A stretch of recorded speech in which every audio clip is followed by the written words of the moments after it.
You're listening to First Fossil.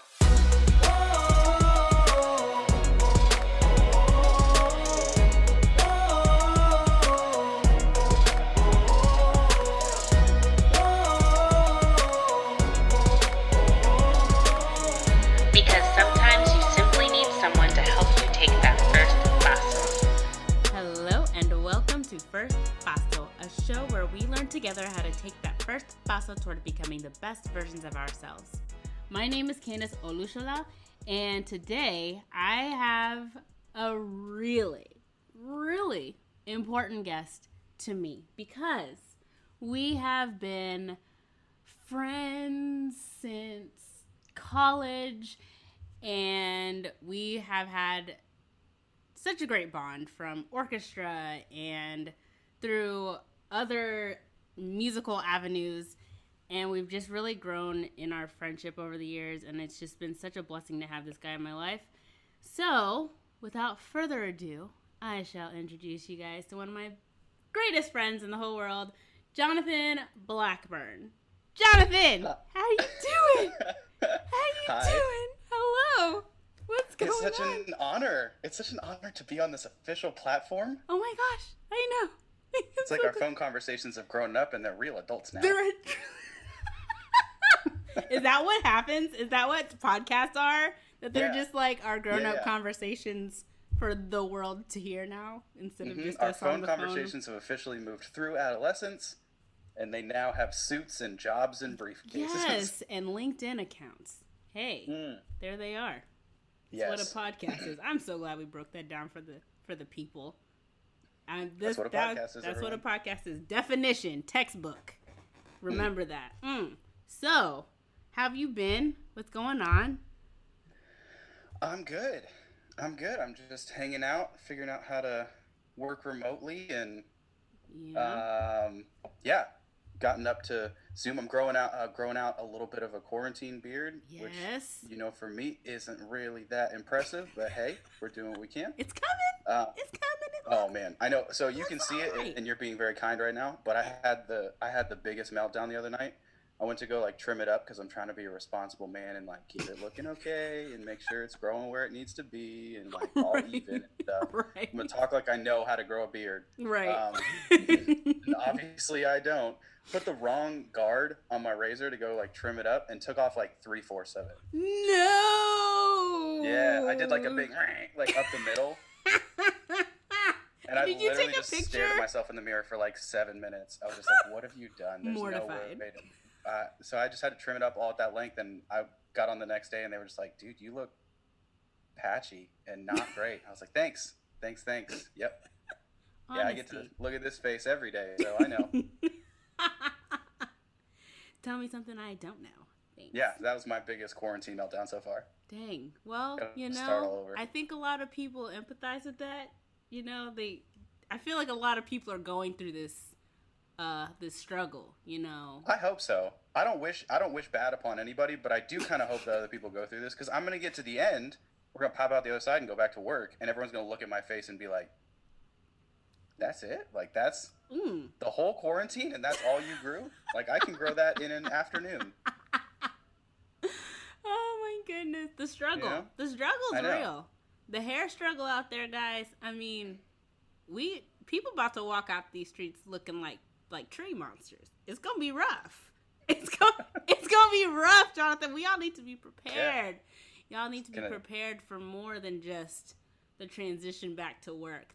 The eye adjustments. We gonna have to be real kind out there.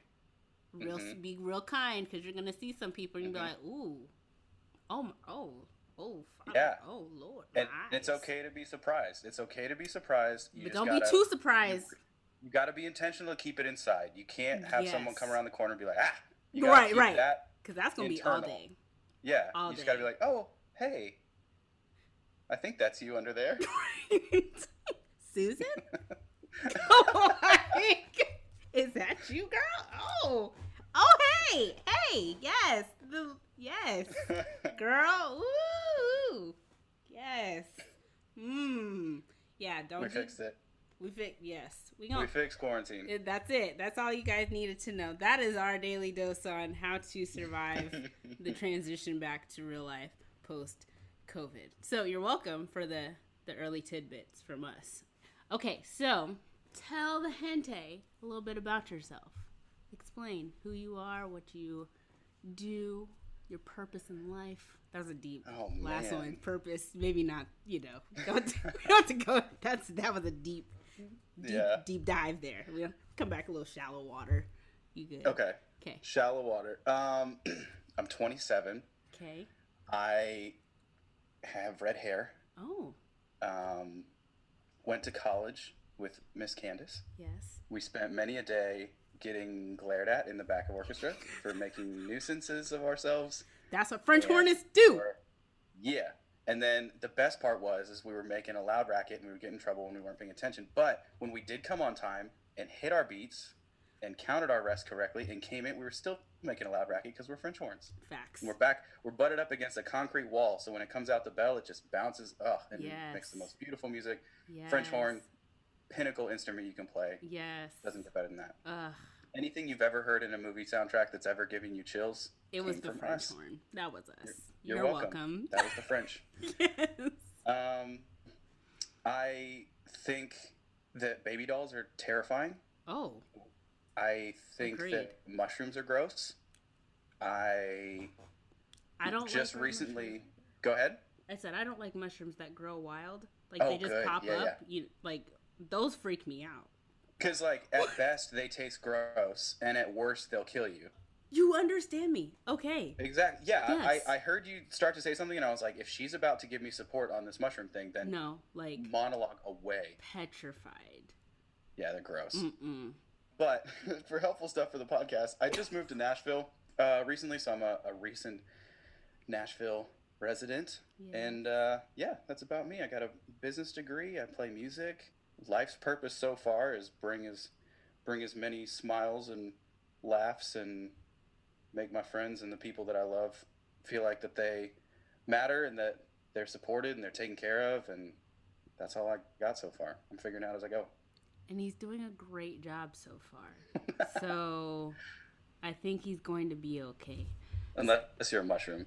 Unless you're a mushroom, then you shall die. Yeah. It's fine. Not fine, but not totally fine. Leave the podcast right now. Get out. If you're a mushroom, exit. So, it's to the topic at hand. What for you would be a first basso experience that really was important to you, or even if it was just a small step, but it made an impact on you? What would that be? When did it happen? What season of your life was it? Is it happening right now? ... It is. How did you know? Oh, because I know you too well. Yeah. Well, it's because we do this all the time anyway. We just never record it. Fact. That's true. Facts. Yeah. I mean, I think the best example I could think of that's the most current and least embarrassing would be this one right now. Mm-hmm. I think we all have first steps all the time, every day. They're just little, and we don't give them the gravity that they kind of deserve. But yeah, the move to Nashville, made it a couple months ago, just at the beginning of February. And I think that was one of the first things that I really did. That was a big, big, big step of faith for me without any safety net, without really any kind of handrails along with it. There's been other scary things and other steps of faith and other things like that in my life, but there was always a little bit of help along with them. And there was always a recourse where if it didn't go well, there was something for me to point at and be like, oh, well, this is why it didn't go. If that makes sense a little bit. There was always other reasons. I had a pretty big life switch when I left Chattanooga about 3 years ago. I moved up to Dayton, Ohio. I left a community of people that I loved more than anything. My family was down there. I went to college. I loved that city. And I left a bunch of really sweet people that I missed very terribly at first. Mm-hmm. But the Lord knew that I was moving to a community that I needed at the time. Yeah. And that I think in small ways sometimes needed me as well. just as many sweet people up there. So many cool experiences, so many cool new friends.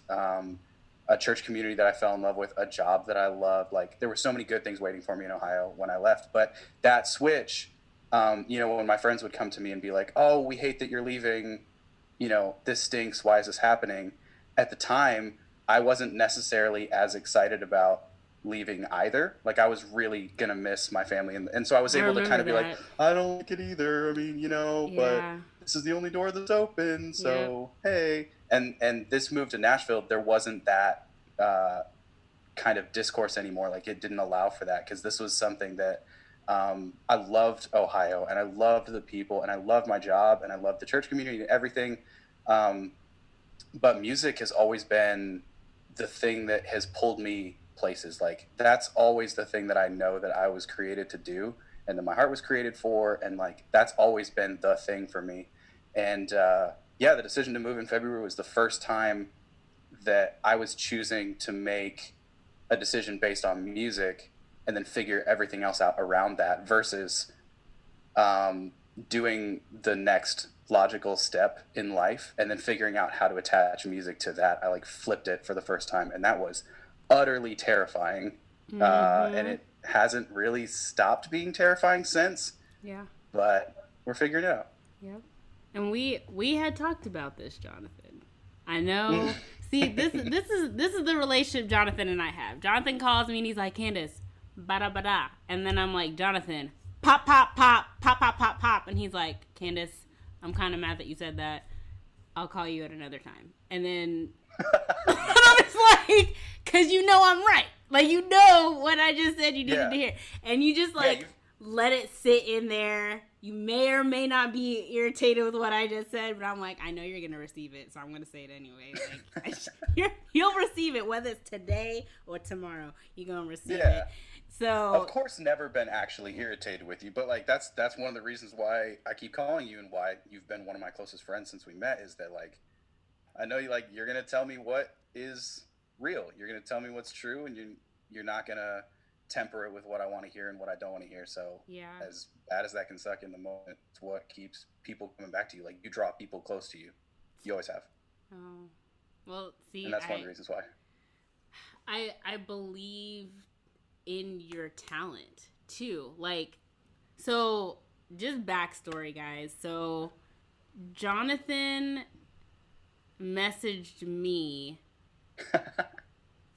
on Facebook. Yeah, I didn't. because that was the communication medium back in 2012. Yes, dear youngsters. If you've never heard of, or if you heard of your parents talking about the Facebook, we were part of the Facebook era. So there weren't DMs yet. there weren't even really DMs. No, you just kind of like. There might have been on Twitter, but no one like used them. No. And Twitter was like an infant. Yes, it was definitely a fetus. And so he, reached out on Facebook. Can I tell them why? So, I'm just going to explain because I feel like I don't know how else to explain it. So, okay. So, I was a student missionary, which just means I was a missionary while also still being enrolled in university. So I took a year off of university, and what would have been my senior year, I moved to Ecuador in South America to work with a church school and, pour my life out there. That was Jonathan's first year. So we had just missed each other, and he reached out to me for, I guess, a couple of reasons. One, people talked about me in orchestra, and you're like, who is this guy? And then, secondly, my brother, fun fact, haven't said it yet, gonna say it now. My brother was on TV as a beatboxer on a TV show called The Sing Off. You may or may not have heard of Pentatonics, but Kevin Olusola is my brother. So, Jonathan reached out and was like, whoa, connections. I figured it out. And so he messaged me and was like, hey, I'm an orchestra. I play French horn. I've heard about you. I've been watching the Sing Off. Can't wait to meet you. Da, da, da, da. And I was like, cool, this is awesome. So we kind of corresponded there. And then I came back and met Jonathan. And so since then, when I came back, I learned very quickly that Jonathan was basically our campus's version of Michael Bublé. Like Word. every no, I'm about to be real, Jonathan. They need to know. You can't lie No, to your listeners this quickly. no, we're not lying today. Today we're being very honest. Jonathan's level of talent at that time was so profound to me. And this guy could, I mean, if he started playing, he just had to be like birds flying high, and you're just like, and girls would be like, oh my gosh, it's Jonathan Blackbird, and I was like, he has no clue that he's so talented. I'm sitting next to girls crying over what he just did, and he just started the song. Like, what is going on? And he was just like, yeah, I don't know. I'm just like trying to figure it out. I really love music. I was like, boy, you don't. You better go do something with this music. People are already crying. Like, come on. That's not everyone can do that on the first measure. Like, come on, let's go. So, I mean, I take you to Pentatonix concerts and be like, that can be you. And he's like, okay. And so, like, we've been having this Nashville conversation for so long. And I've been like, Jonathan, it's right there. It's right there. Just go to Nashville. And I mean, you ran the laps around, above, to the side of, came back, slapped it around. Like, I mean, I was like, is this boy gonna go? So I finally let you have it. The last time we talked, what was it? Was it Christmas-ish around? No, Thanksgiving. It's like October, November. And I literally just gave it to him. I was like, Jonathan, you need to get your butt down there. We're not having this conversation anymore. Move yourself to Nashville. We've been going for this for like, what, 5 years? This conversation's going. I'm exhausted. You need to get yourself to Nashville, because you are now, it's like you're never going to feel ready, but you are ready to step into that, and you just need to trust that you have the tools to make it work. And it may take a couple months, years figuring out the scene, but at least get there, because the longer you wait, the longer it's going to take. And we done wasted a lot of time already. And I'm tired, like I said. Yeah. So I just had to give that backstory. And he made it to Nashville, and we were just, just praise him anyhow. So excited. So, okay, you're nervous though, right? Yeah, you made this move. So what in you stirred up that you finally were like, I'm doing it? And what made it different? You said you flipped it? Like you flipped the way you did it. Can you elaborate that? Can you expound on that a little bit? What that means? Like I will not deny that it took me a long time to get to this city and to get to a place where I was willing to just try and invite the embarrassment and invite the unknown. Mm-hmm. But yeah, the mindset shifted finally.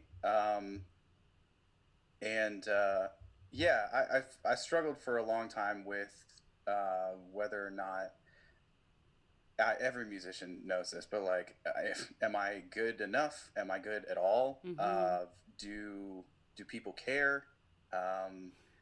People respond well if you do a cover because it's a song that they love and it's a song that they're familiar with and they have nostalgia attached to. But like, will they care if I write my own words and put it out there? And like, them not caring would hurt a lot, but them disliking it would hurt way worse. Right. And so like there's that risk of kind of like putting yourself out there, which is cliche and everybody's talked about it for forever, but it's like, it's real. When it's yours, it's real and it's all consuming. And I've always loved playing music, but the safe route was always to play other people's music. It always has been. Like, I've gotten very, very lucky with so many sweet people that have taught me things, that have mentored me in different ways, that have allowed me to like stretch and grow and play. And so like leading worship for the last decade has been hugely transformative, because that's a whole different side of music than everything we're talking about now. But right. like playing an orchestra. That's not music I wrote, but I love it and it gives me Mm-hmm. chills and it was a huge part of my soul. I love it. Yeah. I got to be the house band for a comedy show that my Yeah. roommate started in college. Like, got to do that for forever. But the point of that gig was to get everybody hyped, get them on their feet, help them enjoy the night. And so it was like play songs that are familiar, play songs that they're nostalgic about. Like we were a cover band in Mm-hmm. that sense, Spoiler and it alert, it worked. it Just wouldn't have saying. made sense in that realm to play our own music because that's not what our Right. purpose was as the house band. Right. And since then, like I've been lucky enough to get to play at a ton of my friends' weddings and some weddings of people that I don't even know. Mm-hmm. But like being a wedding singer and a wedding musician, also tons of fun. Love, huge romantic, tons of fun. Facts. Yeah. But again, you're quite obviously at the mercy of the bride of like she's going to tell you to play something and you don't really have a choice. You're going to say yes and you're going to play it with a smile because it's her day and that's the song that she wants. Yeah. So I've played some weird stuff for weddings. Um, but like I was always able to point to those things and be like, look, Lord, look, Holy Spirit that's nagging me for something more. I still have music as a part of my life. I'm still doing what I like. I'm still getting um, positive and negative feedback, and I'm growing as a musician, and I'm trying different things, and I'm doing all these things, and like, look, I'm still doing stuff, right? And I never was able to shake the feeling that like, I yes, I'm doing stuff, and it matters, and it's good, and I'm pushing myself, but like, I'm not doing nearly as much as I should be doing. Mm. um, like the parable of the talents in the Bible is one that's like weighed decently heavy on me for a long time. Yeah. Because I don't think that there's a lot of people out there that truly think that they're the no talent people. Like we're all good. Mm. We're all good at something. We all have a place. We all have Yeah. things to contribute for sure. Yeah. I don't think there's a lot of people that think they're the one talent person that like buried it in the sand and never ever used it and never tried anything. Mm. I also think there's an equal amount of not many people out there that think, hopefully, that they're like the five talent person that had the most talents and went out and doubled it and had 10 and he was just the greatest whatever in that parable. He was like the poster child of doing what's right. I don't think there's a lot of people that relate to him either. I think there's a lot more people that relate to the person in the middle that Mm-hmm. like, I know I've been blessed with things and I'm grateful for those talents and I want to work hard to make those talents better, but I Yeah. feel like there's more that I could be doing. And I always just felt like that middle person that like Mm. music is such a huge part of my life and it's everything that I've ever wanted to do. And I don't feel like I'm doing as much as I should be doing with it. I feel like I was meant for more than the little that I've invested in writing my Mm-hmm. own music and putting out my own lyrics and like digging into myself to find the words to say things that I want to say and need to say. Yeah. Um, and so like that's a quick 10 years of all of the things that kept me up at night. Mm. Just like rolling around in my head of just like what what am I supposed to do? Blah blah blah. My job career path took me one place. It's taken me places since then, and I was just kind of always along for the ride and trying to figure out how I could make music work with the priorities that were in my life, which was career and family and all those things, which aren't they're not priorities now. Right. Family's always going to be the biggest priority to me. One day, my own family is going to be the biggest priority to me. Mm-hmm. Um, but for some reason, I just couldn't get away from. There was a lot of conversations I had from a lot of people that mean a lot to me. You very, very much included. That all of a sudden I was just getting bombarded with people that were just like Nashville, Nashville, Nashville, Nashville. And I was like, Lord, uh, this isn't new. I've been wanting to live there for forever. Not that this is like a promised land where everybody's dreams come true, but it can happen. And this is definitely a better place to live than other places if you're looking to get it. Like, this is obviously a good place to live if you're looking to get into music. Like, Oh if yeah. I dreamed of being on Broadway, I would be foolish if I lived anywhere other than New York City. Like, you have to be Right. in the town where it happens. Yeah. So, you know, I was just getting that from a lot more sides, a lot more consistently, like all at once. And I was like, Lord, are you trying to tell me something that like I'm not getting? Because I pray all the time. Like I used to have a tangent. I used to have a Bible study with my campers at summer camp. Like, and I would tell my boys this all the time. Like, I freak out consistently about like I know the Lord has plans for my life, but oh my gosh, what if I miss them? Like, what if the Holy Spirit's trying to tell me something and I Mm. don't hear it or I disregard it or I misinterpret it and like it's gone and then my I'm just living this meaningless nothing life because I missed the guidance of the Holy Spirit. And I would always tell my boys, like, I would show them in scripture, like, there's story after story after story after story of the Lord, like, reminding and reminding, and I'm going to get a little bit louder, and I'm going to get a little bit louder. Yeah. And when he was calling to Samuel and Samuel kept misinterpreting him, Yeah. um, he was just like, nope, all right, you're going to lay down, you're going to go back to sleep, I'm going to yell at you, and I'm going to yell at you louder until you get it. Like, I'm not going to Right. leave you behind. You're not going to miss the train. Yeah. If there's something that I've called you to do, if there's something that I want to be a part of your life, Yeah. I'm going to, and you sincerely want me to, like, to guide your life and to guide your footsteps, then, like, there's nothing you can do to miss the Lord's plan. Like, it's gonna just happen, and he's gonna keep getting increasingly more and more obnoxiously, uncomfortably loud until you finally get it. Yeah. And that's kind of what I was praying in that moment, where I was just like, this isn't new feelings for me. Like, I always feel like I want to do more with music, but, like, it's getting real loud right now, Lord. Is this, like, are you trying to tell me something about timing that I wasn't listening to before? Yeah. And at the same time, I couldn't get away from the story of Joshua. So, like, the second time, the Israelites, when they leave Egypt and they wander around 40 years, and they have a thing, and they mess up, and they go back around for 40 more years. Quick paraphrasing of the Bible. But they get there the second time, and they're like, great, we're going to go into the promised land. Like, this is what the Lord has asked for me to do.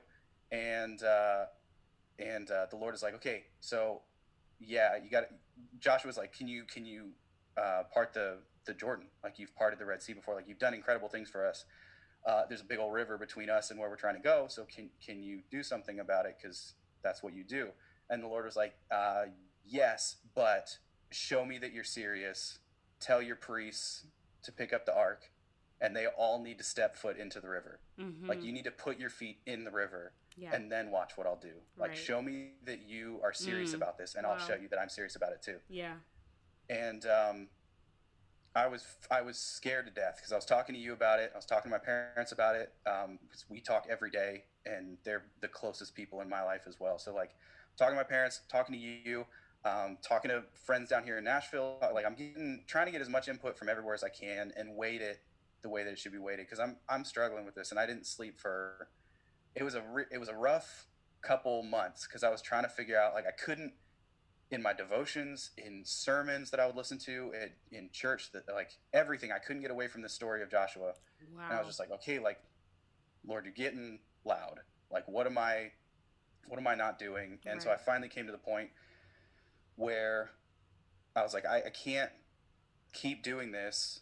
I don't want to wake up one day in the future and know that I felt this way, and there was this amount of conflict in me, and I never tried to do anything. I never tried to do more than what I was doing today, and I never, like, reached for anything like that. Yeah. And so I was like, how can I actively put my feet in the Jordan and see what happens? And that was like, okay, the thing I struggled with the most is that I can't, like, describe to you how much the city that I moved to in Ohio means to me, how much those friends mean to me, how much that church and that community and everything that happened in the 2.5 years that I was in Ohio, how much that helped heal a lot inside of me that I needed healed.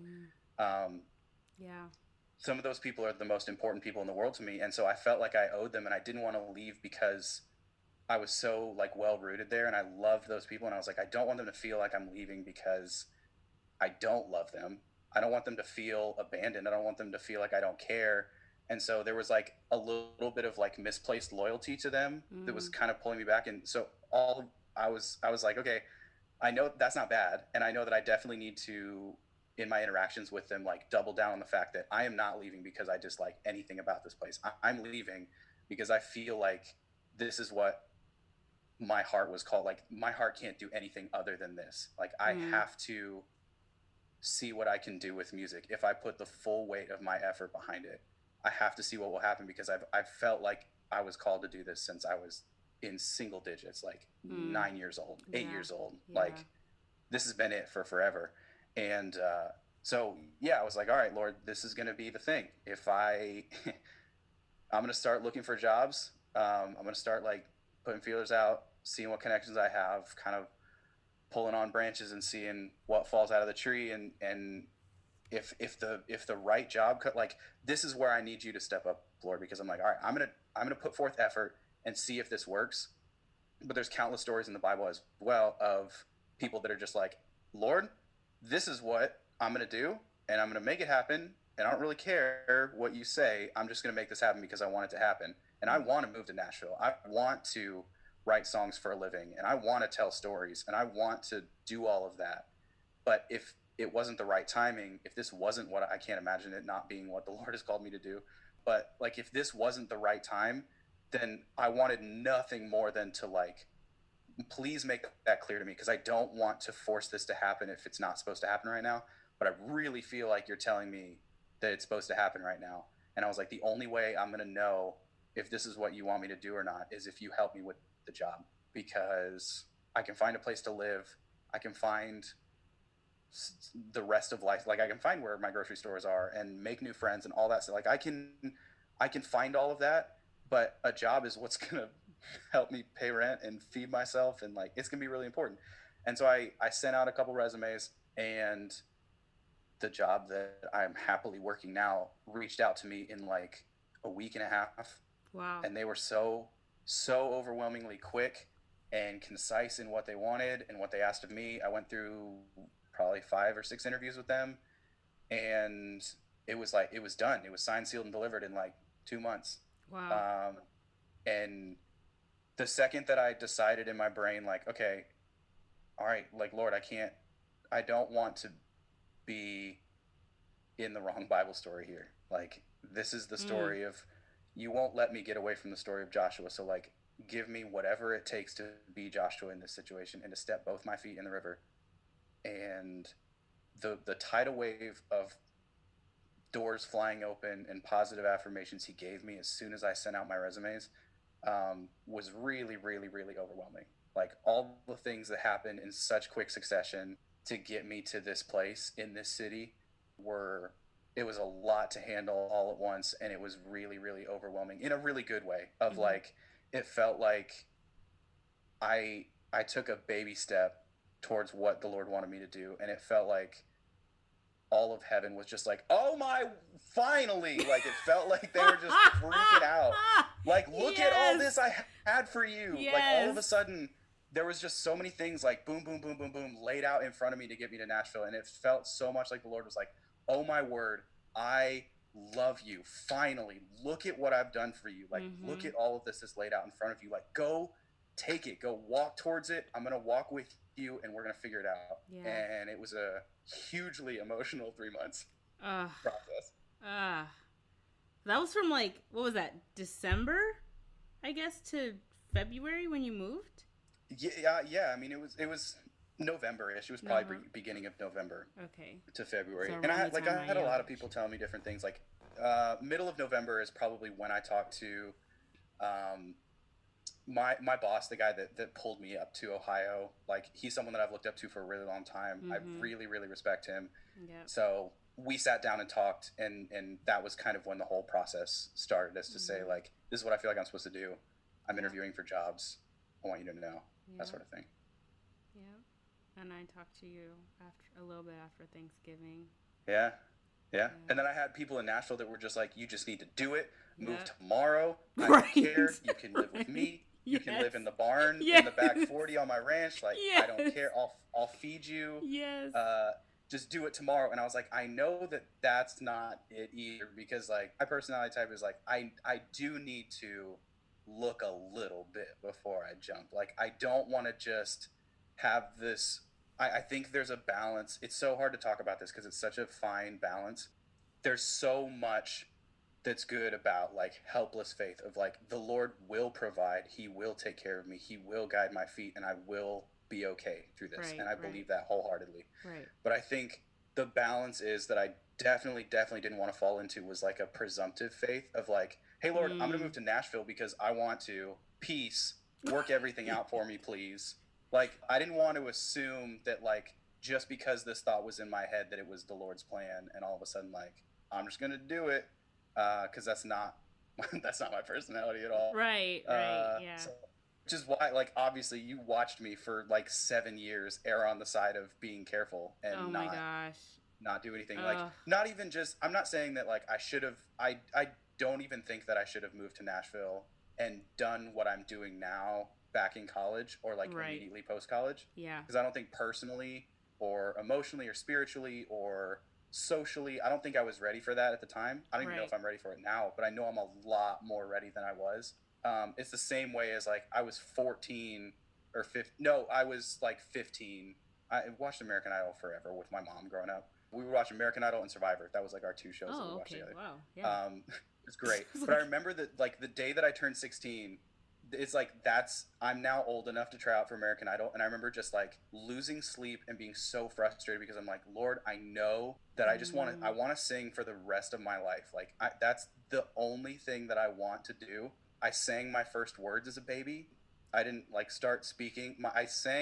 I've been singing my entire life, and that was like the very first thing in like my developmental brain that I remember being like, oh, when I do this, people smile. Like people are happier when I do this. So I want to keep doing this. yeah. And I remember when I was 16, I was just like, oh my word, Lord, this is awesome. I'm now old enough to try out for American Idol. I'm going to go do that. And then I'm going to finish up high school. And I still do want to go to college because I know that's the right thing to do. But like, bam, I can get going. Let's go. I feel like I can do this. Bam. And I was like so frustrated that I was like, it never, I think that's a very common thing that a lot of people go through is like, I feel like I'm ready for everything that I've ever wanted to do right now, Lord. And the Lord is like, I've got. I love your eagerness, I child. love you, but there's so many things that I need to teach you between now and like, sure, you might be. I think there's a good chance. Like, sure, I could have been ready to sing and be like one of those weird child stars that like has albums and stuff, but like, would I have been able to put together mindful lyrics in a cohesive album that said something that needed to be said, that was important and meant something to somebody? Would I have been able to be the man with enough integrity to handle what it feels like to have fans and people look up to you? Wow. And people that want stuff from you and people that will flock to you for good and for horrible reasons. Like, yeah. There's so many other things that come with wanting to tell stories and meet people and sing songs and say something that matters. There's so many things that come with that are so positive and so negative. And like, would I have been able to handle that in a way that would have glorified the Lord and fulfilled my own life back then? And I think the answer is no. Family. I think the answer is no. Yeah, like I was watching an episode of Songland, the premiere of season 2, and this dude was singing a song called like "Sometimes the Heart Just Takes the Long Way Home." Like it's just this thing, and he and Ryan Tedder were having a conversation about how like he's an older artist. He didn't get started until later, but like the right things will find you at the right time. Like it's never too late. And I was just like, cool. It's lunchtime. I have a meeting at 1, and I'm sobbing my eyes out as I'm eating my lunch watching this because they're talking about how like, of course, in my heart, I wish I would have gotten started on this at 16. I wish I was the type of person that was like confident enough in my own lyricist inside to like have started writing my own stuff at 16, but I wasn't. I was incredibly insecure about that then. I'm still pretty significantly insecure about it now, but the right things are going to find us at the right time, and it's never too late to start doing something that makes you feel electric and it makes you feel like this is what I'm meant to be doing. I talked a lot. I'm sorry. That was powerful. That was so great. Like, I mean, it just brought up so many thoughts in my head. Like, I think of what you said about, I feel like I was at this space and I was eager, but it was like the Lord was saying, not yet. Yeah. And then at the time he's saying, okay, go, you're like, I don't know if I'm ready. It's almost like it flipped, right? Yeah. Like you were the eager one and he was like, my child, let's step back. And now he's like, go. And you're like, you know, right? So like the whole script just totally flipped. And that is so relatable. I think, you know, I kind of think of Moses in that latter half where he was like, the Lord was like, you can do it. Go out there and tell him the things. And he's like, I mean, Aaron's pretty good. And he was like, did I say Aaron? Isn't your name Moses? I'm looking at you, son. Yeah. You go do it. And he was like, I stutter, Lord. He's like, did I stutter? Nope. Go do it. Yep. And he's like, okay. Yeah. And he's like, I'm not asking you to have all your lyrics. I'm not asking you even to have all your skills. I'm not asking you to have all the equipment. I'm not asking you to know all the people. I'm just asking you to dip your toes into the situation and then let me handle it. Mm. Mm-hmm. That's it. That's all I need you to do. Because if once we're Yeah. there, and I think he's like, I, as the Lord who has watched you and protected you in your development and growth, Yeah. I now think this is the time to now enhance the rest of your growth in that season over there. Yeah. This is it. And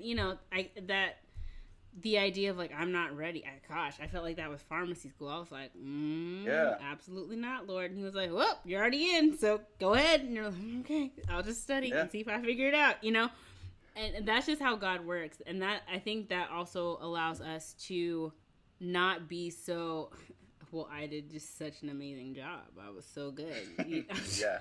I was the best. We can't do that. You can't do that because now that you're there, you're gonna be like, man, I could not have made this up. This would not have happened on my watch. Absolutely not. Like in Nashville, there are a million things that I see and hear and interact with every day. Obviously, before I was in my apartment, every day, all the time. Pre quarantine, right. There are a million things a day in Nashville that make me feel insecure, that make me feel like, oh my sweet goodness, I am not talented enough to live in this city. Like, I am not good enough to be here. Like, this is a whole new league. Like, I'm not cut out for this.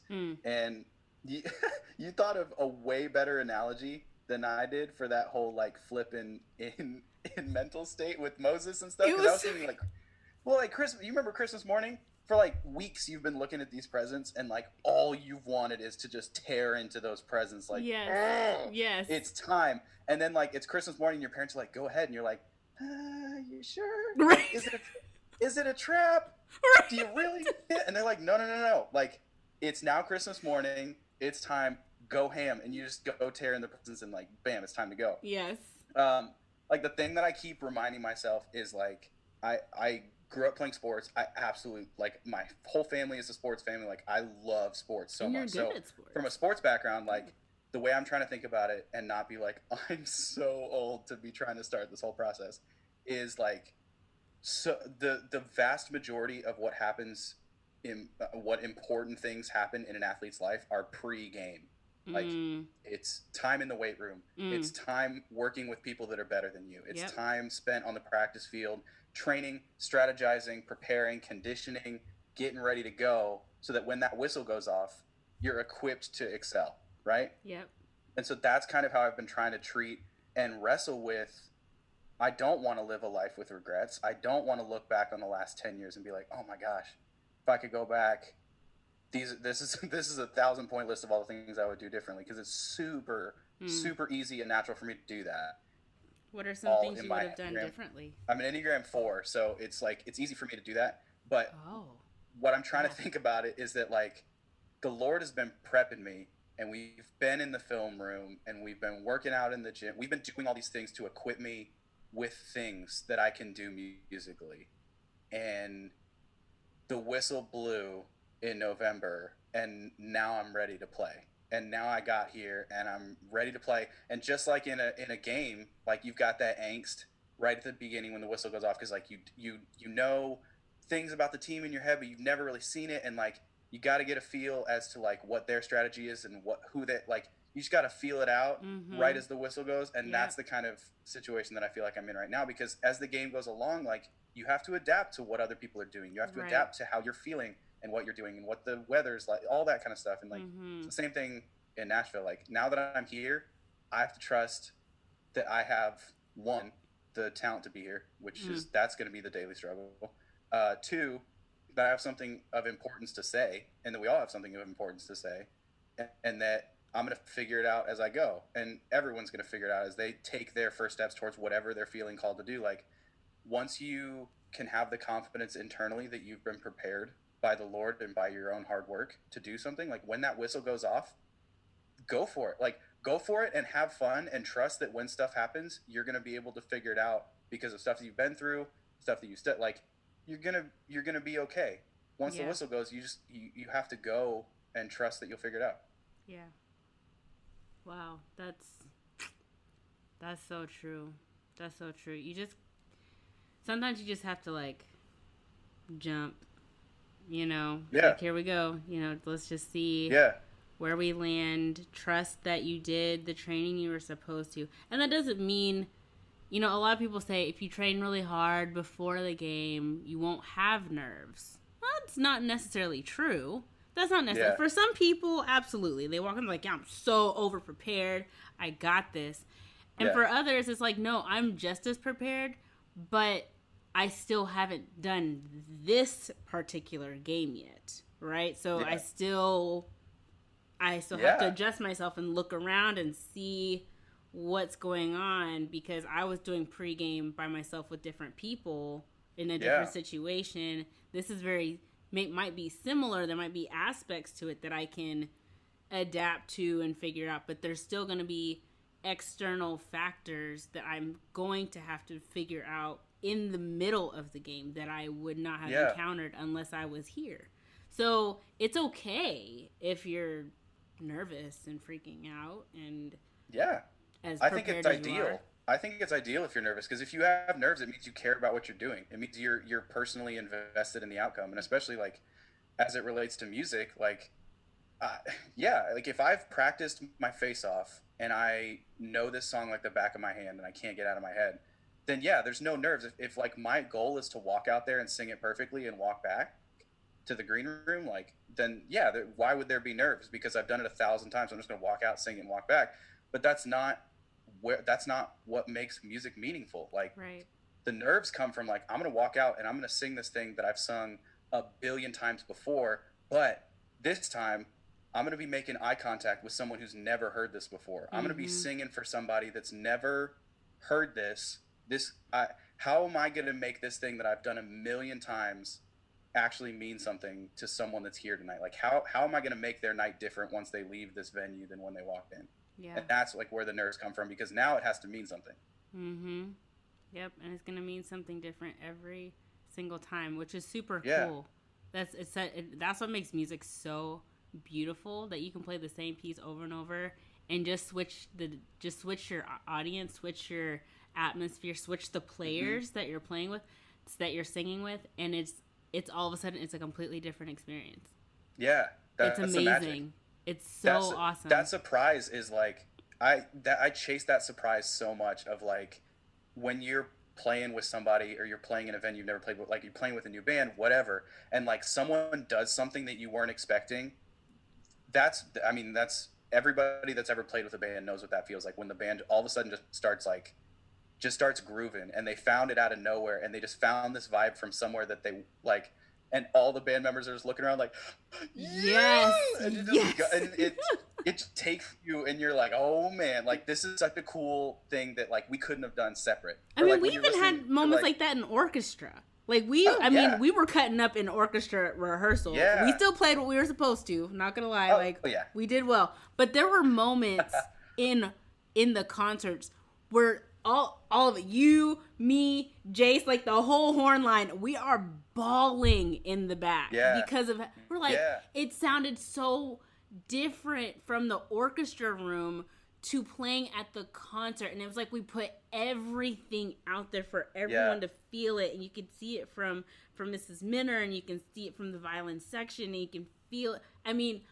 we'd walk away like we just played the World Cup. Like, I mean, it was yeah, insane. And we're just like, I yeah, can't believe that. It was emotionally different. And it was different every time we'd go to school. We do these tours, and it was different in yeah, every place. And you crave that. You crave yeah, that feeling over and yeah. over. It's so intoxicating. Yeah, because the practice room is where you iron out all of the technical whatever. Like, can you technically do this? Great. Once you get on stage, the only thing that matters is the heart of like what you're doing and who's listening. Like that Right. interaction, that conversation between you is literally the only thing that matters. Yeah. Because if you've technically gotten it down, like if you've ironed out all the pieces, then I tell this to people that I work with whenever we're leading worship all the time. Like your goal as a worship leader is to be a window. Like Mm.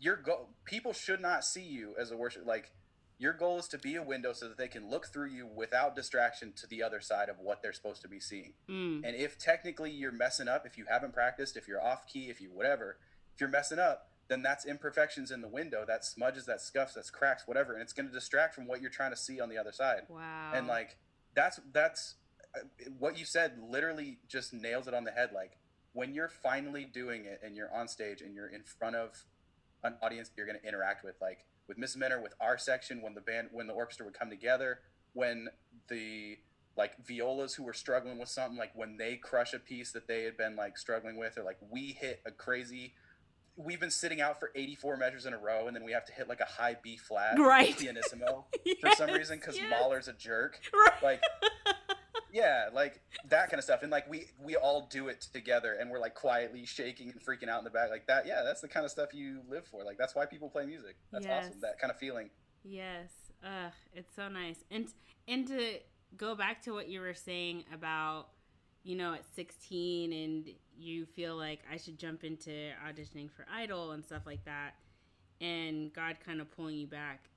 Yeah. I mean, you were not, I didn't know you at 16, but I know you were not ready at 16 for Yeah. what the industry would have done. Especially, Oh, you word, hear yeah. it all the time. I mean, I think about Kelly Clarkson. I think about Miley Cyrus. I think so many artists that jumped in as children, which is fine. Yeah. You know, some people, hey, go make your music as children. Yeah. That's If amazing. you've got a support system, do it. But a lot of times, what these kids end up doing coming out of that, they get to their adult stage and they go, I've never actually done anything that is me. And now they feel a bit lost. They don't know who me is. And you go see them do all the things, like all of them. Yeah. And you're like, oh, what is going on? And people start freaking out. They're like, oh, they're on the cover of every magazine. But it's really them feeling like they were handed an identity. They're like, this is a card. It has your identity written out. Now we're going to produce that identity in the studio until you're 18, 19, 20. And you're going to, for the next 70 years. Literally. And then your brain is going to explode one day and go, hold up. Yeah. I don't know who I am because I've been told who I'm supposed to be for so long, and now I feel lost. Well, and that's the crazy part is like that's what happens with positive affirmation. Like they you know, like yeah, you're doing great. Like that was perfect. They were dropped into something, they were given an identity, they performed, and like everyone loved them for it. That's why they're child stars. That's where the star came from. Like it's crazy that amount of frustration and angst and insecurity and that amount of like uncertainty can come from positive interaction, because there's I can't imagine what it would have been like now, having been through the Voice process and American Idol and a few other shows like that, talking with producers and feeling that type of rejection and going through that process. Like I went through all of that at 24, and it was really difficult at 24 to go through that. And like that being said, of like how hard it is even when you do have positive affirmation, for those kids that reach out and try and do it at 15 and try and reach out into the industry, largely there are phenomenal people that work in the industry, but largely the industry is very cold and very unfeeling. Like there's what chance does a 15-year-old have of hearing that this thing they just did that was very vulnerable is not good enough, because they're being compared to 28-year-old savants who've been doing it for forever. Right. Like what chance at 16 would I have had on going on American Idol and then being like, no. Right. Like then I would have gone home and been like, well, what am I even doing? Like that would have been so much more difficult at that early age. So like it's hard to see even things that the Lord has protected you from until much later. Yeah. Because at the time I was like, Lord, you're bridling me into things that this is so boring. This is not what I want. And the Lord is like, you are not ready for the way that it feels to be in one of those cattle calls. Like it's a lot more difficult than you at 16 think it is. And see, at that point, you would have carried the burden, whereas now you know how to give the burden to him better than you would have. Better. Then you heard that everyone's like 100%. He thought about that, but like you are more willing at this point to be like, okay, I know for a fact that this should be handed to you. Give me, Mm-hmm. if I'm a little slow with this, Lord, forgive me. But I promise this will end up in your hands, at least in the next Mm-hmm. couple days.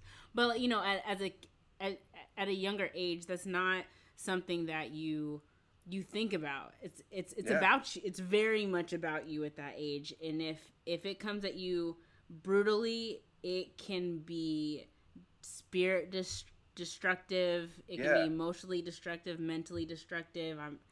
It's bad because that's when you're just trying to figure out who you are as a person, and Mm-hmm. then your identity is to your talent, and so you just like equate it all Yeah. together, and it's just a mess. It can really be a mess, and I'm not saying adults don't go through that, but there's something Yeah. about that adolescent stage that is Yeah. just no. That is A Satan's hundred tandem percent. territory right there. A It's 100%. literally Because a hot mess. yeah, because like in the Christian church specifically, like one of the things that you're hit with if you ever feel that way as an adolescent, like even still, like one of the go-to verses for comfort in all of that is where Paul says, you know, in all things I have learned to find contentment. Like I've learned to Mm-hmm. find peace and contentment in all things. But that comes only after he explains that I felt hunger and I know what it's like to be full, and I Yes. felt sorrow and I felt joy and I felt pain Mm-hmm. and all that things. And like that's the reason why I've been able to find contentment in all things, because I have those years of perspective. I've watched how the Lord has guided me through Yeah. all of those things equally. Yeah. He's taken me through all measure of things, and between like I'm 27 now, so thinking back 11 years, the things that I've been through in the last 11 years, like I feel a lot more solid in being able to be like, listen, Lord, I know that you're guiding my footsteps. I Mm. know that you have a plan for me. I know that if I put forth effort every single day to start the day with prayer and to be mindful of the things that I do, then you somehow will make them have purpose. Yeah. And if that's music, great. If that's not music, that'll be tougher for me, but we'll figure it out, because Yeah. that like I wouldn't have been able to have that perspective at 16 Mm-hmm. like I do now. And Yeah. luckily, well, I assume I'll have a better perspective at 45 than I do at 27. Ooh, That's the goal. let's claim that. Oh, That's please. the goal. I'd like Yeah. it to be getting better. Yes. Let's let it be. Please be Yeah. better. So then, gosh, with that whole journey, like there was so much that led to this. I wouldn't even necessarily say this was. I guess this is your first big paso. You know, like you've Yeah. had, like you said, there's so many other smaller steps that you took that were Mm-hmm. necessary, you know, Yeah. just to, you know, mentally prepare and, you know, get some extra skill in there and, you know, get comfortable with just in yourself as a person, as a guy Yeah. growing up and figuring yourself out. So It's then a whole nother podcast that's episode. that's a whole episode that we don't Yeah. even have time for today, but we're gonna have That's to table a that. big old can of worms. We gotta table that. Ooh, child. I'm telling you. So yeah, with everything that you've talked about, from knowing, like, there was something in you from as a small child, that you knew there was something about music that clicked with you and it made you Yeah. tick, and it drove you to 16, having this I can do it stage, and God I'm ready. pulled you back, held you by your shirt, Yeah. and was like, you better sit yourself back down. We got some stuff to work on. Yeah. And now at 27, God's like, cool, you can get off the couch now. And you're like, oh, this is the time, and all Yeah. of that, everything in between there. Do you think there's anything that you would have done differently in this process? I know you talked about there's things that you may have Yeah. regretted, but like, You mean like if I knew what I knew now and I could go back at 16 with like a 27-year-old brain and do things differently? right? Yeah.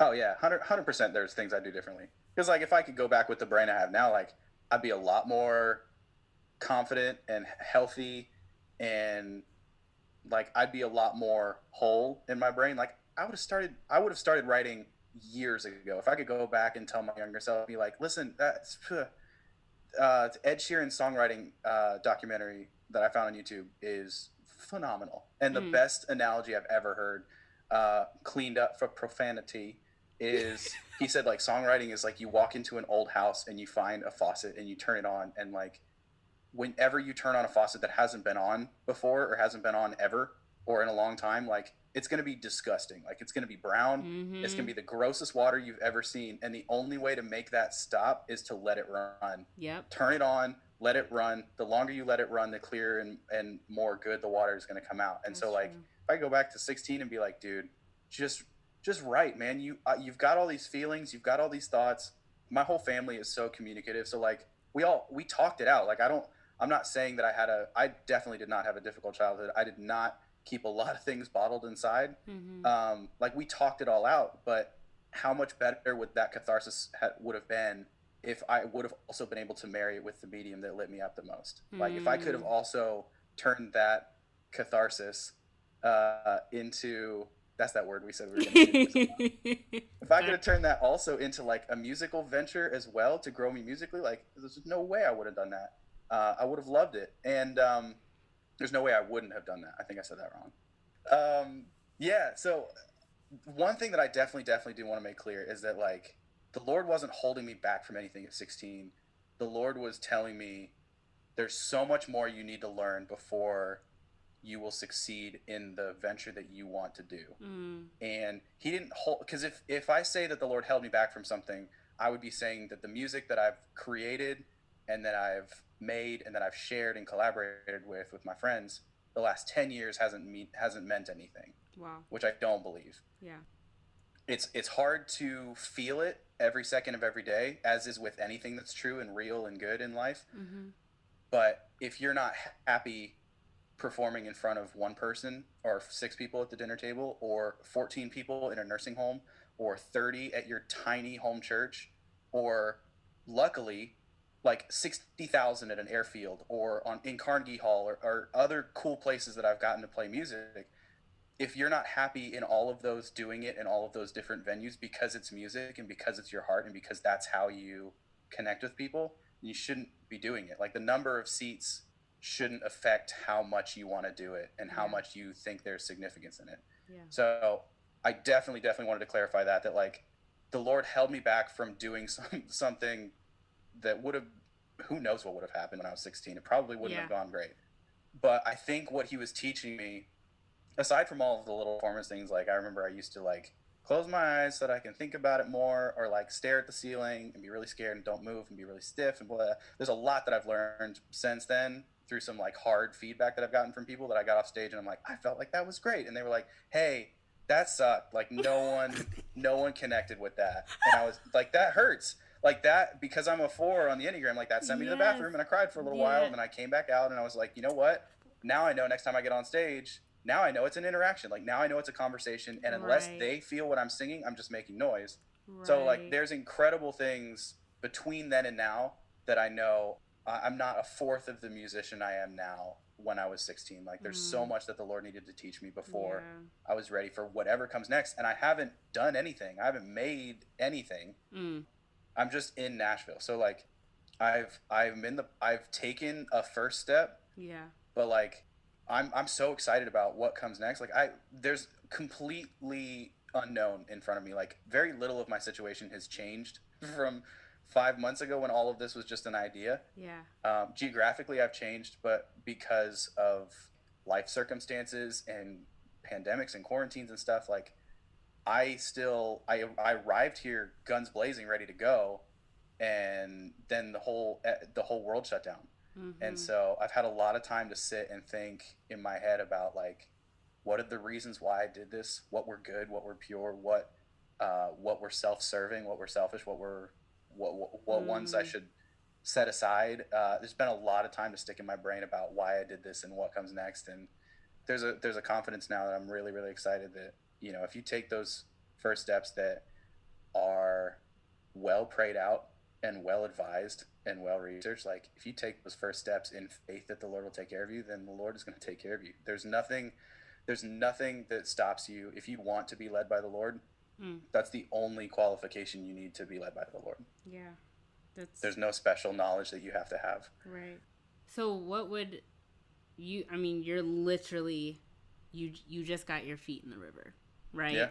So what? Well, I watched him part the river too, because that's what those are the circumstances that got me to Nashville. Like I stepped in the river, he parted the river, and then I cried a lot.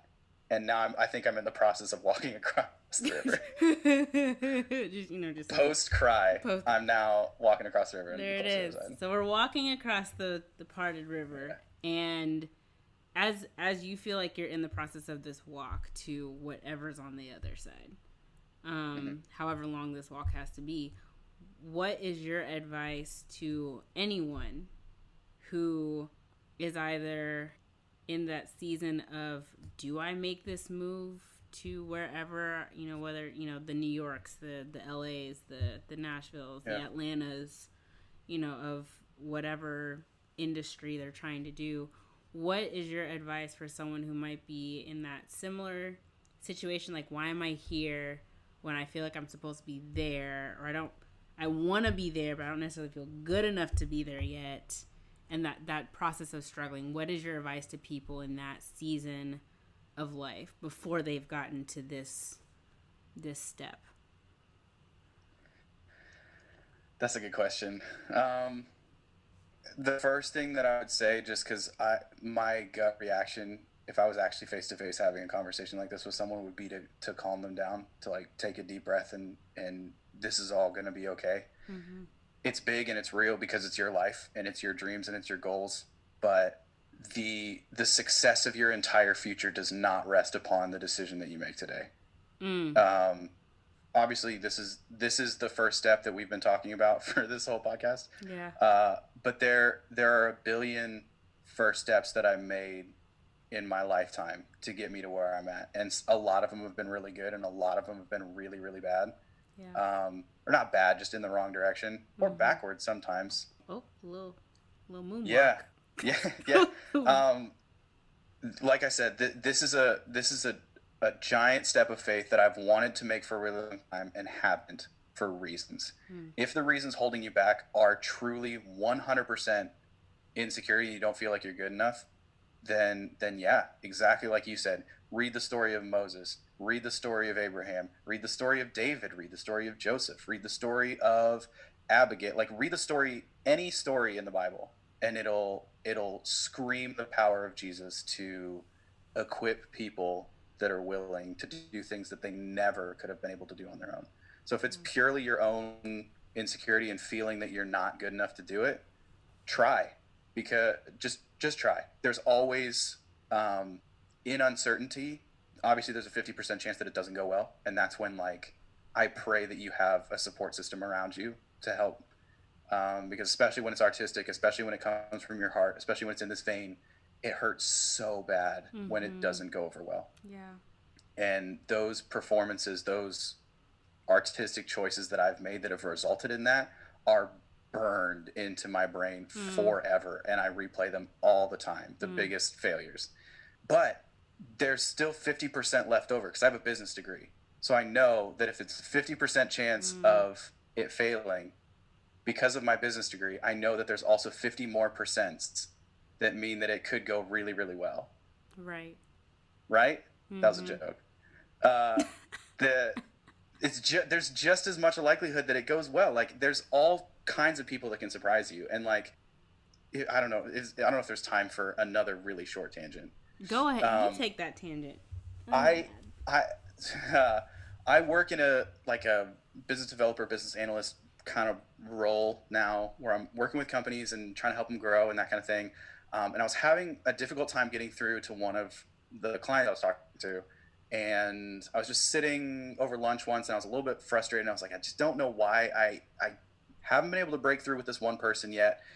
And I was just like, Lord, what am I supposed to do? Because I want to do the best I can do with whatever's in front of me. And like, this job and this career, apart from music, is also something that I'm proud of. Like, I really like the role that I'm in currently, that's paying the bills. And I was like, I'm just going to write this person a song. I wrote this person like a 25-second little jingle about like, hey, it doesn't matter what it's about. It was really stupid. It was really dumb. I cracked myself up. I thought it was really dumb. And I was going to send it to this one client, because it was going to like basically just asking him to hop on the phone with me again. Like, we'll sort things out. But I was just like, hey, maybe pick up your phone. I wrote this just this dumb little jingle for them over lunch, and I sent it to them, and my boss found out and freaked out and thought it was the funniest thing that they had ever heard. And the marketing team for my work has now picked up this jingle, and they want to make it like a thing. Like What? they made a cut of like 30 people across the company singing it, and they've Are you serious? got their logo on it, and they're like, this is like, it's creative, it's authentic, it's honest. And I was like, it's dumb. I wrote it while I was eating a taco. Like, this was such a randomly stupid thing that I did just to try and make one client smile. So like, when you're thinking of the little things that you do and how insignificant they are, and how it's just this little thing that you did, or this little thing that you wrote, or it's just, this little comment of encouragement you gave to your friend, or this little thing that you did for your parents or your roommate, or this little video called Julio that you put on YouTube. Like, there's the little steps that you take are way, way, way, way, way more important than the baby step that I took to get here in Nashville. Like, the little steps every day when you wake up and you do the right things in faith and in integrity and in a humorous, positive spirit, and for the betterment of the people that you love, those first steps that you do day after day after day after day will get you to places that are way, way, way, way more exciting, way better, way more fulfilling than the giant step that you think you have to take to get to where you want to be. I don't know if that makes sense. I don't want that to scare you away. If there is something in your life right now where you're like, I don't know if I should do this, and it really truly is right for you, know that don't listen to this redheaded kid that you've never met on Candace Olushola's podcast. Listen to your heart and the Holy Spirit, and know that the Lord isn't going to let you miss that train. Like, he's not going to let you miss his will if that really is the will for your life. But also, like, don't heap more pressure on yourself than you need. Like, let yourself live. Like, right now we're in quarantine. Like, there's very little earth-shattering, crazy, earth-changing things we can do while we're trapped in our apartment. But like, when Joseph was in prison, he had nothing to do except there were 2 people that he could interact with. I guess 3 if you count the jailer. But he had a bread maker and a wine taster. And he literally, just by being himself and by being a man of integrity and probably good humor, I think Joseph was probably hilarious. He was probably hilarious myself. Like, they're hanging out all day, every day, and just by being himself and doing little things day after day after day after day, they trusted him to confide in him, and he changed their lives forever. For the baker, very short life. Facts, because he died. If you read that story, sorry, spoiler alert. But for the wine taster, like, Joseph did what little he could with the few things that were in front of him. And if I have any advice to anyone who's freaking out about big life decisions, I think that's the most comforting thing that the people that I look up to told me, in that there's nothing that I can do right now. There's no one decision that I make right now that will either make the entire rest of my future a success or a failure. So take that pressure off of yourself. Do what you can with today, and take the first steps that you can, and trust that that's going to get you to where you should be anyway. Wow. That was awesome. That was great advice, Jonathan. Look at you. Do you want to know why? Is because I'm on a podcast with Candace Olusola. I made myself tea because we're podcasting. There's a lit candle beside me. We're very podcasty together, and guys, I'm so proud of us. We had the whole situation right here. We had the whole shebang. The whole shebang. And it was awesome. So thank you so much for being willing to talk with me today and share your story with everyone. I think everyone will appreciate that story. Whether you are, Jonathan and I, we connect with God so well, and he's our everything. And we also recognize and respect that not everyone relates to God like we do. But our hope is that at the end of the day, you still get something out of what we talked about, as far as knowing who you are, knowing that what makes you tick is there for a reason. That don't let anything or anyone make you think that what is that desire in your heart, that something's wrong with it, or that it's not allowed to be showcased in some way, shape, or form. The timing may not be what you think it should be. That trips us up all the time. Timing for what we have planned versus what actually happens, or what God plans for us. Sometimes we need to take time out of the equation. Sometimes time is very crucial, but sometimes it really bogs us down. And being able to realize, especially like a time like this, you're like, when else am I gonna have unprecedented time to just sit down and actually cultivate what's ticking inside of me? Because so many other things are often happening. We're going to work, we're going to school, we have chores to do, we have papers to write, we have deadlines for our like grown-up jobs. Whatever stage of life you're in, there's always something in the way. And right now we've kind of had this slowdown, which is very odd in the American eye, to just sit down and be with yourself and really listen to what's inside of you, acknowledge it, and realize it's there for a reason. What can I do during this time to cultivate that? Because that time might not come back, right? And it's not that you won't be able to still grow and develop and be your awesome self. But this time, like, quarantine, stay inside, social distance, and think about that. Write it down. I hope you're journaling, Jonathan, because this is such a great time to really just be like, what is going on? Like, all the thoughts that I'm going through each day. Those things turn into lyrics, by the way. When you start writing that stuff down, y'all need to journal. That might turn into something later. I'm just saying, it's that the process, the emotion, the mental state, the conversations you have with people, write it down, ponder on it.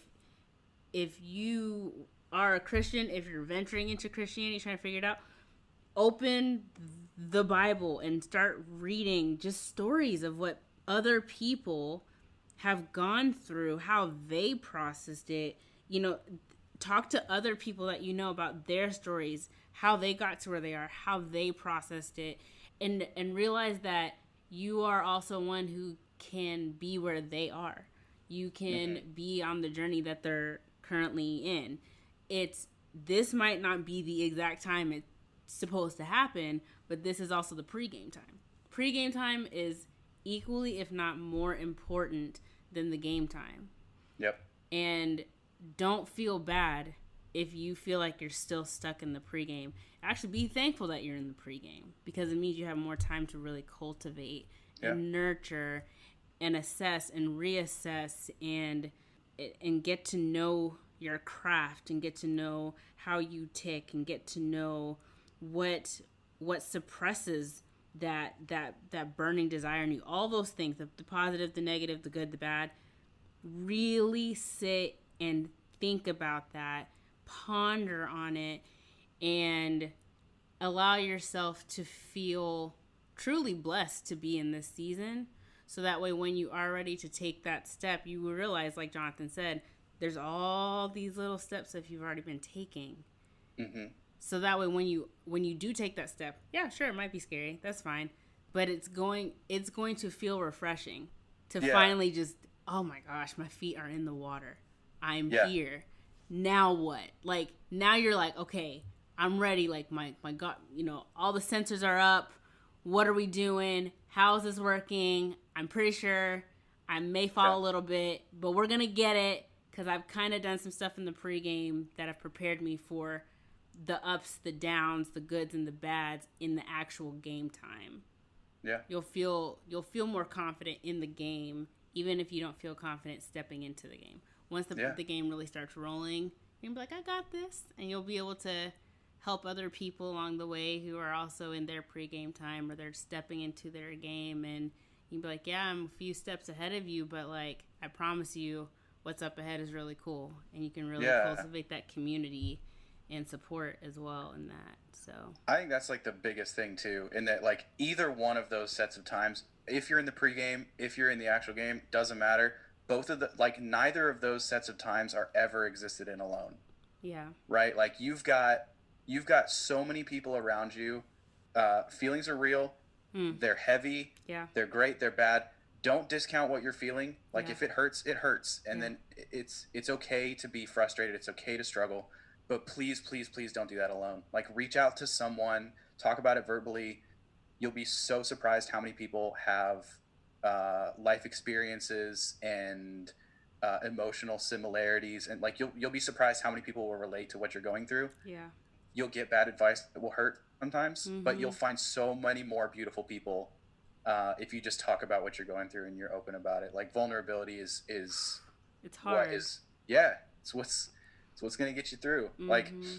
I find myself now in Nashville with like no training wheels on. Like for the first time in my life, if I can't make my dreams happen in music here, then I wasn't cut out for this, because I have no more excuse of like if I didn't feel like I was in the right place before, I could be like, well, it's because I don't live in Nashville. Like if I lived in Nashville, everything would be better. Now that I live in Nashville, it's on me to like make it work. So it's on me to be communicative, to reach out, to be vulnerable and honest about what I'm feeling, to exist in the way that is healthy. Like Mm. if you're struggling, if you're feeling something, feel it. Don't discount it, but reach out to people too, because Yeah. as much as your feelings are real and as much as they should not be ignored, they also They need some balance. lie to you, which is a terrible Yeah, they do last lie. thought to give. No, it's They can true. also They lie to you. which is We're why gonna be real.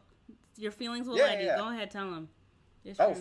for sure. Which is why it's another like that's another good reason as to why it's good to like talk about it, because if you truly are like being crazy, you've got those people in your life to be like, hey, you're being crazy. You should Yeah. figure it out. Yeah. Yeah. Like there's a lot more people that want to have your back than you realize. Yeah. You're not alone in whatever step you're worried about taking. Yeah. Man, good conversation. Great topic. I loved this. This was awesome. And I think we'll have to like do an update in a year or something. Be like, Jonathan, so Okay. what happened? Where are we in I'll the have walk so much through the better river? of a beard in a year. Oh yeah. Oh, his beard. Oh, Yeah. over. I just want to see the like boom. Yep. So all razor issues. Yeah. Be solid. Yeah. We're blessed. Man. You. Yeah. The struggle. Man. Yeah. Let's hope the beard and the situation. Please let us not be quarantined next year. Let's get out of this situation. So, again, Well, thank you. Thank you so much. This was great. Can people find you on social media somewhere? Yeah, if you want to. Yeah, my Instagram handle is Blackburn, my last name, with as many R's as I needed to put before the username wasn't taken. So it's Blackburn with 3 R's. BLACKBURRRN. Yes. And my Instagram is functioning as like the behind the scenes in my life thing. So I'm trying to document the process too, so that as I look backwards, I can look back to like, man, I posted this video, and I can listen to it, and I can cringe every bit as much as it deserves to be cringed at. But I can be like, look how much, like, look what's changed in the last 2 years. So yeah, if you want to follow me on Instagram, guys, you should really follow him. would. He's really funny, and he sometimes like he is funny. He's actually hilarious. He'll post like funny things, and he also posts. You kind of put little musical teasers out there often, you know. Yeah, every now and then. Every now and then, so it's super cool. I will say this, like, if you do want to follow me on Instagram, that's totally great. If you're struggling, reach out. I'll do my best to hit you back in the comments. Like, I keep telling everybody that you're not alone and that people will be here to support you. I love to try and help support as much as I can. But yeah, social media in its best state can be used to connect. So connect with me. That'd be great. Yeah. Spotify channel's coming down the road as soon as I can get things produced and engineered out in a way that I want. Yeah. Real music will be coming, because that's what's It on my is heart. It's about time to go. Yes. Cool. So look out for his name, guys. I have a feeling. Dear. No, I have a feeling We'll see. that we're gonna be hearing the name Jonathan Blackburn all over the world. We'll see. I'm just speaking that into existence because I have We'll believed see. it since the day this boy sent me a message on Facebook. So we just gonna keep on telling this boy till he realizes, oh my word, they know me in Bangladesh. That's right. They're gonna know you in Bangladesh too. That's right. So that's my only dream in life. I want to be known in Bangladesh. I've always wanted this moment. Hit me up with a timeshare. Lord, let me go. Yes. I will visit you in Bangladesh, by the way. Thank you. Yes. Candace, I my goodness, you've been one of the best parts of my life for almost a decade now. Everywhere you go, you leave the room a little bit brighter. I love you so much. I love you too. Yeah, these listeners are so blessed to get to hear you as many times as you put out episodes. This has been so much fun. This is so much fun. This is what we do anyways. This is us, fun guys. To record it this time. You have just stepped into a phone conversation between Candace Olusola and Jonathan Blackburn, and you're welcome. You are so welcome. Y'all deserved that. That was good. So thank you guys so much for listening. If there are any topics that you would like me to cover in the future, any situations you want me to address, or anything that you want me to bring a guest on to talk about, you can DM me, you can post on Twitter and tag me at First Bustle, and we'll have a conversation there. And as well, send me tweets or a DM about your journey. If you are in a similar journey like Jonathan, or if you're in that process of trying to figure out what to do with your craft, what to do with what's making you tick and not really knowing those steps, share that with me. Share that, and I'll read some of your comments for the next time. Until then, I want you guys to take care of yourselves. Socially distance. Wash your hands. Please wash your hands. We talked about this last time.